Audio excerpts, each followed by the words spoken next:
How you doing, guys? Big Mac Danschool here again today, back once again with another look at Conquest for you. Today, I'll be taking a look through the pages of issue 35.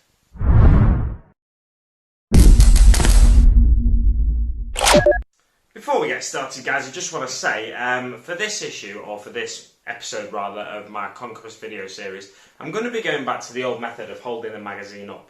Now, there's a few reasons for that. One of them is I want to get the video out, and the backdrop takes a bit of time to edit, so I'm just flicking through for this one. But also, another reason is the videos with the backdrop, rather than me holding the magazine up, have actually got fewer views. So I'm just trying this as an experiment to see if I go back to holding the magazine up, if the views go back up to where they were, just out of interest. And if you do not like the backdrop, just pop it in the comments below that you prefer me just to hold the magazine up. It can sometimes make it a bit hard to see depending on how I hold the magazine up. The light might reflect off the magazine. So yeah, just let me know which method you prefer in the comments below. The backdrop, I don't have a professional setup, so sometimes the backdrop can become a bit glitchy as well, like around my shoulder area, and if I turn and you see my beard, it sort of goes a bit glitchy then sometimes. So let me know which method you prefer, me to hold it up or just to whack it on behind me. Anyway, on with the video. So, issue 35, what do we get in this issue? A lovely, lovely Primaris librarian. Not a librarian, I'm a liar. He's a chaplain, I can see. He's got bones all over him. So, that is this miniature here. Now, I haven't checked the price. I meant to do it before. But, going off memory, it's a £22.50 miniature. So, this is a great saving on this issue. £7.99, £22.50, so it's £14.49 saving, £14.51 saving. Yeah, so £14.51 saving, so it's a great saving. That is, assuming it is £22.50. I'm pretty sure all of the Primaris characters are £22.50. So, despite the fact that it's only on one sprue, and other characters like the Primaris Librarian I think is on 2 sprues, and I've got one down here, the Primaris Apothecary is on 2 sprues, I'm pretty sure it's still a £22.50 miniature, so like I said, great saving. Why wouldn't you buy this? So, onto the magazine itself and the contents thereof. Battle games I always read that out, don't I? That's getting quite irritating now. Every time I go to do that, I'm like, that's on the front cover of every magazine. But anyway, Chaplains War Gear, History of the Imperium, and the Raven Guard Go to War. Can barely get my words out, I'm so excited. Onto the first page, it talks firstly about chaplains, unsurprisingly. It tells you their role in the Space Marine chapters, and it gives you the black box that tells you things like battlefield roles. So let's go through that. Designation, chaplain, that's designation. Name, duties, spiritual advisor and master of ritual. So they basically, they're basically like a spiritual advisor and a master of ritual. They control or hold or look after the relics of the chapter and things like that, but they also look after the history of the chapter. So in an orc, this is, you know, named an orc channel, Big Mac Danschool. In an orc, from an orc point of view rather, they're kind of like the runt herds of the Space Marine chapters. Although, you know, not exactly the same, but they're the runt herds in Orc Society, look after the history of orcs and pass that down through word of mouth and so on and so forth. So, you know, in some ways they have some similarities to runt herds, although they don't look after little grots, they look after big Space Marines.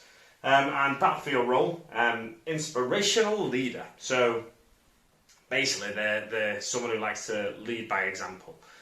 Where a captain might stand back and survey the battlefield and direct people tactically, the chaplains tend to like to get in there with the line troops and just smash some skulls with their Crozeus Arcanum, which is a piece of their war gear here.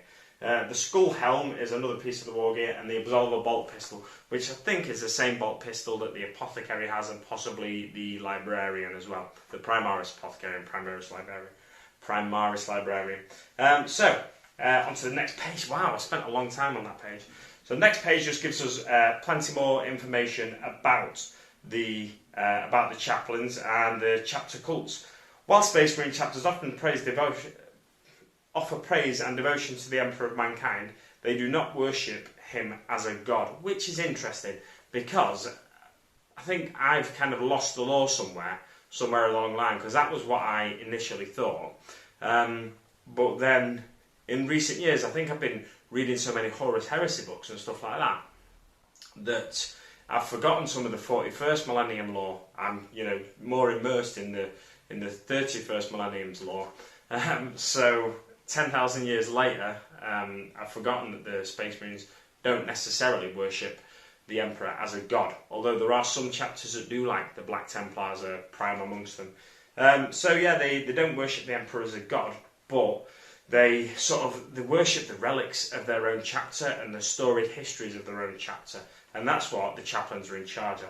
So on to the next page, we get the Space Marines Armoury, and then it talks us through each of the items of war gear the chaplain has. It doesn't talk us through, it just points them out, sorry. So we've got the skeletal armour with the skull helm and the ribcage there. Crozeus Arcanum is the cane, it looks like here, that he's carrying with a skull on top. Quite often they'll have a quiller on top or something like that.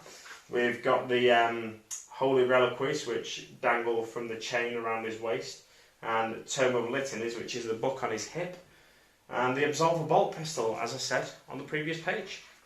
Flicking over, it just goes into a little bit more detail about each of those items. So let's flick through, see if there's anything interesting to read, shall we? So skeletal armour, or skeletal armour. The chaplain's helm is crafted to represent a human skull, so it's not a real human skull. The ancient symbol of death, Grim Reaper, yep. They quite resemble a Grim Reaper in visage. Since the Horus Heresy, the skull symbol has come to represent the sacrifice of the Emperor on behalf of mankind. The chaplain's armour is often adorned with bones and other skeletal details, rendering them even more intimidating. Ooh, scary skeleton. So, and then it goes on to talk about a little bit more detail about reliquaries, how they might be a piece of armour broken off, or a piece of bone of a chapter hero, like a finger bone of someone who shot a demon Primarch with his bolter, or something like that, and banished them to the warp. Not likely to happen, but anyway. On to the next page, Age of Imperium. So it talks in a little bit more detail about 40k history. This is the ninth instalment of 40k history. It talks about the Age of Apostasy in Millennia 36, the Age of Redemption in 37 to 41, the Macarian Conquests in Millennia 41. The Macarian Conquests, or I thought Crusades, Redemption Crew. Consider this to be the last Redemption Crusades. Right, so the Macarian Crusade, Lord Commander Solar Macarius set out across the galaxy, and he conquered something like 70 worlds, I think, in a very short amount of time. It does say here. In 7 years, Macarius' armies conquered 1,000 worlds, so not 70 worlds, sorry. I was thinking 70 worlds in 10 days for some reason, but I've got numbers switched around here and completely out of sync. He conquered 1,000 worlds in 7 years, which is phenomenal, really, isn't it, when you think about it? But it was the biggest crusade of the 41st millennium until Guilliman woke up. Then after the Great Rift had happened. And then on the next page it goes on to talk a little bit more about the history. The waning, with the Imperial armies exhausted by the Redemption Crusade, many outlying worlds fell to Orc invasion, Chaos insurgencies and other Xenos menaces. To combat the spreading anarchy, Adeptus Terra imposed ever stricter rules, doling out ever harsher punishments. Omens of doom were constant and relentless. Psychers and visionaries foretold great ripples in the warp, like a swell in water disturbed by a colossal unseen menace, which eventually leads to the Great Rift. The Tyrannic Wars were in between those two events, but the Great Rift is the Gork's Grin, the Cicatrix Maledictum, opening up all the way across the galaxy after the fall of Cadia. So the Cadian Gate and the pylons, Necron pylons, or the ancient pylons on Cadia, the Blackstone pylons, were what held the, what's it called? The Eye of Terror, which was the main entrance or main way to get from warp space to the galaxy at large, or the easiest way to do it. It held the Eye of Terror in place, but then when the pylons on Cadia fell after Cadia was destroyed, spoiler alert, the Great Rift opened across the galaxy, the Cicatrix Maledictum, and now chaos is rife across the galaxy. It can pop up anywhere it likes, which it could do anyway, but it had to have the right conditions to do that really beforehand, things like summoning and stuff. But now the enemies of the Imperium can pour out of the Cicatrix Maledictum pretty much anywhere in the galaxy, from like north-west of the galaxy to southeast. On to the Litany of Hatred, a fantastic story about a chaplain in the Raven Guard Legion. I won't go into too much detail, but it's about a chaplain inspiring the troops around him to do great deeds. And I'll read some of his lines, shall I? Let's see where they begin. Right, so to inspire the troops around him, he says things like, "I am vengeance, I am justice, I am the bane of the heretic and the mailed fist of the emperor." Turn the page. "I am fury given form. I dispense his justice with each shot and strike. Hatred is his gift unto me, and in return I offer the blood of his enemies." So that's the sort of thing a chaplain would say to spice up the zeal and the xenophobic hatred of all things non-imperium, or the hatred of heretics and hatred of chaos and all other enemies of mankind. That's the sort of thing he says in this story to inspire the troops around him, the troops under his command. Oh, one thing I forgot to mention. In the early stages, where it talks about chaplains on this page, was that the chaplain is like second in command in each chapter of Space Marines, or each company rather of Space Marines. So each chapter of Space Marines has 10 chaplains, one for each company, and they, what was I going to say? Yeah, and the second in command to the company captain. So where you might have a demi-company, you could have a chaplain leading them, or a captain. I think you might also be able to have a lieutenant leading them now as well. A demi-company is just a half company, so it's 50 Space Marines. It's a formation you could take from the Space Marine. Actually, it's not. They don't do formations anymore, do they? I completely forgot about that. But they do. There'll be a way to build a demi-company with the current army building rules for 40k. Anyway, talking about building, there's this, the how to build your Primaris Chaplain section. It's nice, so you get a big shot, a very big shot indeed of the sprue there. Well, they made it twice the size. Look at that. So yeah, you see the detail on the sprue. Yeah, I guess you can check if any bits are missing, some fiddly bits like this that are only attached by one area. Let me check mine, see if it's still there. It's still there. Okay, on to the next page. We've got the actual build section. It's really simple, spread out nicely across this big page. So we're not going to miss any tricks there, really, are we? It's really clear for us, so that's fantastic. And then on to how to paint Primaris Chaplain. On a previous episode, I know I spoke about how a single miniature, they seem to go into a lot of detail with single miniatures, but these miniatures are really, when you get a single miniature in the magazine, it tends to be an important character miniature, and it's got a lot more detail on it. So to go into that kind of detail is fantastic in my opinion. So we've got 1, 2, 3, 4, 5, 6 pages. So it's 1 character, 6 pages of how to paint. And you've got to use all these paints, and it looks lovely at the end of it. I won't go into too much detail for the how to paint, because I feel like I'm saying the same thing every issue. But look at the detail at the end, it's really going to stand out on your battlefield, that one, amongst the blue armoured ultramarines if you've painted them, as the magazine suggests. They've painted one of his shoulder pads, his left shoulder pad, in the ultramarine, the McCrag blue, because it ties him in with the rest of your miniatures that you've painted already. But that red armour really stands out there, it looks really nice. Oh, sorry. The red robes really stand out and look really nice. And you could be tempted to paint the robes in like this bony colour that they've done the skeleton as well, but it might just look too understated, too muted in comparison to the blue armoured ultramarines. Mine, I'm going to be painting as an Imperial Fist, so it's going to be a choice of different metallics, I think, and I might have some gold on there, I'm not sure really, but the robes I'll probably paint a different colour to that.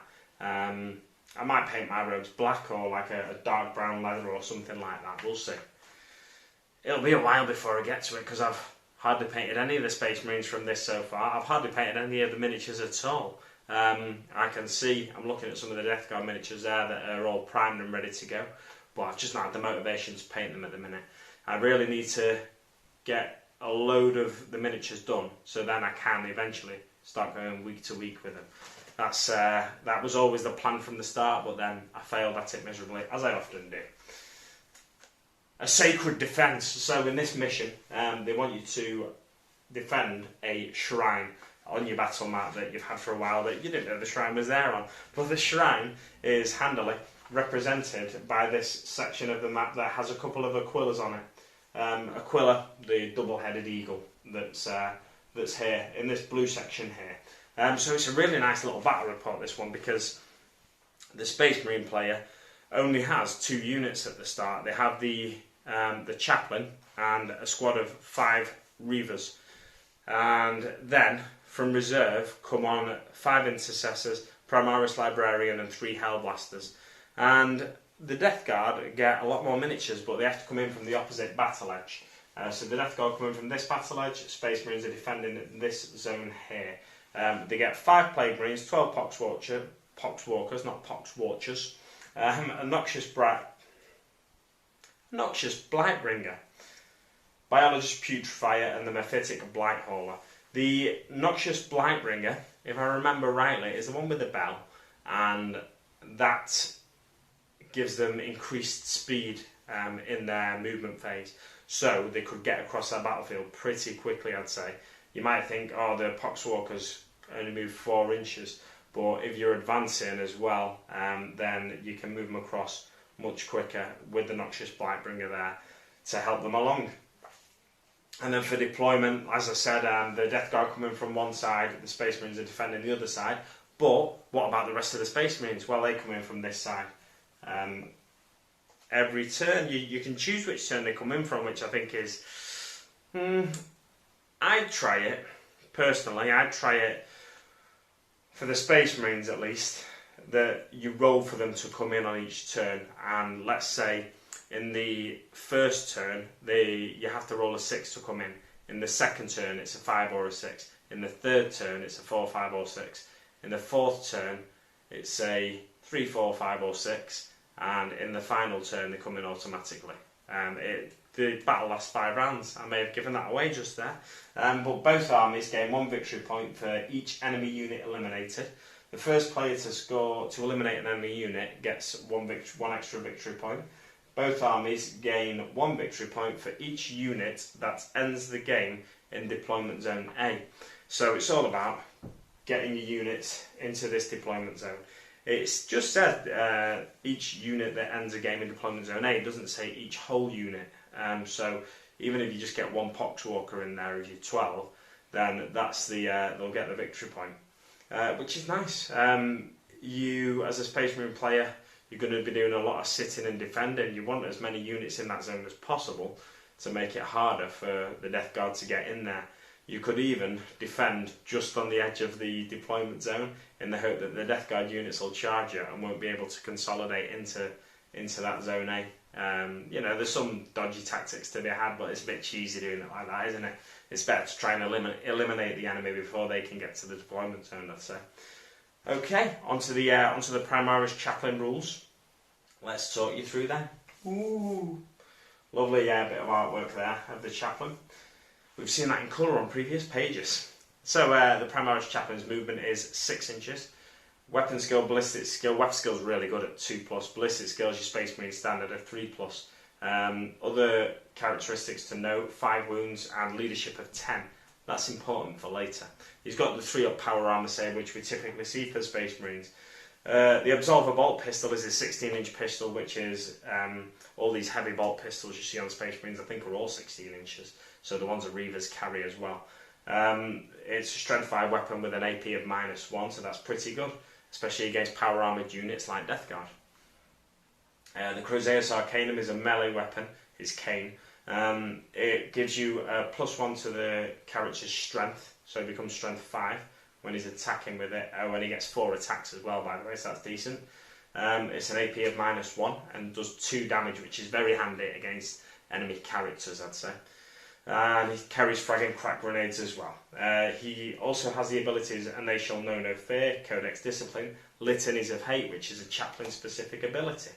You can reroll failed hit rolls in the fight phase for friendly Ultramarines units within 6 inches of this model. So because I'm playing as an Imperial Fist, I'll still be able to use that rule. It's just I'll change the word Ultramarines to Imperial Fist. Spiritual Leader. All friendly Ultramarines units within 6 inches of this model can use the Chaplain's leadership instead of their own. So, as I said, his leadership's 10. You can choose to use his leadership if you're within 6 inches of him, if you need to make morale checks for whatever reason.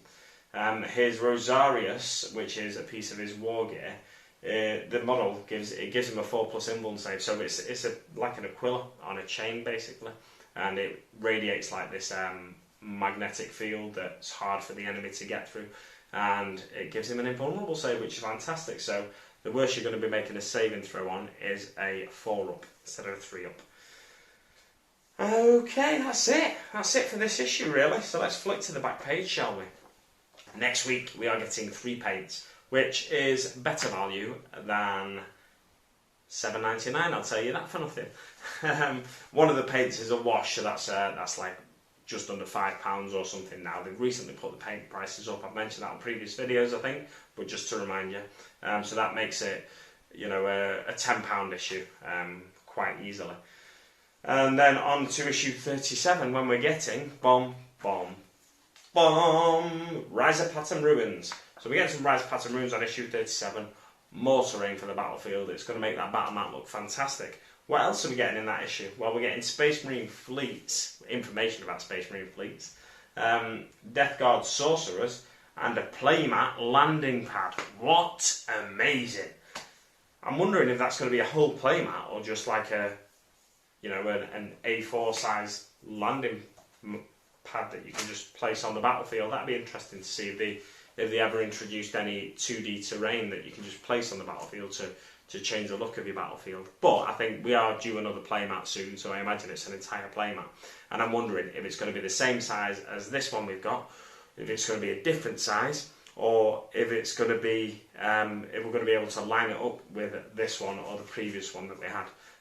It's all going to be interesting to find out, isn't it? Stay tuned for more issues and future episodes. Thanks very much for watching, guys, and I'll see you on the battlefield.